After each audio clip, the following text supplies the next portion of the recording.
السلام عليكم كبجمتو تردفتو تكينيا مي أران تنواي علينا وجين كمولتي واي عبد الرحمن هادو بنو لقوم عبد الرحمن أكا ميسينا إبسوتي جيفتي كان نفودا يرو أما كان يسين التيمنا داوتو تكينيا أكوما بيكتن فيلم أوراهان كيستي كمولتي عبد الرحمن لقومتي جال إرطغرل غازي كانيفي سيفي لان وجين كبتني لولن نمسان توري بودر كرولوس عثمان كيستي ملتهي توري هاتو مالي وريغمون إسا دفيوان أغرسيفاميف أوديفنو وايسا إنكن نمني تاتيوان سينا سرتي أغرسيسوف جتشا فيلم ولدرا دوبا أورهان كيستي أماس ديبي فاميرا إيه عبد الرحمن موأتا مسرح أيدو سيتي هرس أتشجرا حالي والفكاتا ملتشات جرا daawwattoota seenaa yoo ilaalan Abdurrahman irra caalaa Usman Bey fi Sultan Orhan cinatti lolaa ture. Innis hiriyaadhiyoo Turgut Alpii fi Kunur Bey ture.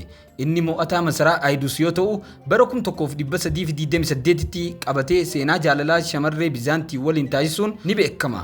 inni beekamaadha Abdurrahman Bursaa dhuunfachuuf gahee guddaa taphate. Orhan Bey bara 1328 masaraa Aydus akka marfamu yeroo ajaju intalli Tekfur abjuu tokko argite. Abdurrahman Ghazi yeroo isa gargaaru argite turte. Kanaafidha abbaa isii kan gante. Abdurrahman masaraa sana akka injifatuuf gargaarte.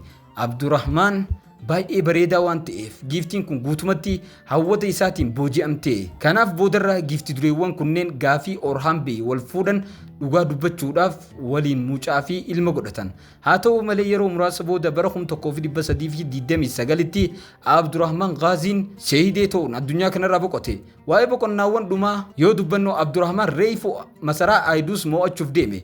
Gidduu kana ammoo giiftii Aliinaan baay'ee isa dinqisiifatte. Abdurrahmanii fi giiftii Aliinaan guyyoota itti aanan keessatti waliin ni ta'u. Mul'ata jaalalaa isaan gidduutti mul'atu ni ilaalla. Kana qofa osoo hin taane seenaanis ilaalcha keessa ni galfama. Gaa'illi isaanis ni agarsiifama. Haala taateewwanii keessatti kan raawwatamu ta'a. Daawwattoota keenya isin maal jettu? Abdurrahmanii fi giiftii Aliinaan kun wal fuudhanii ni mul'atu jettaniiti yaaddu?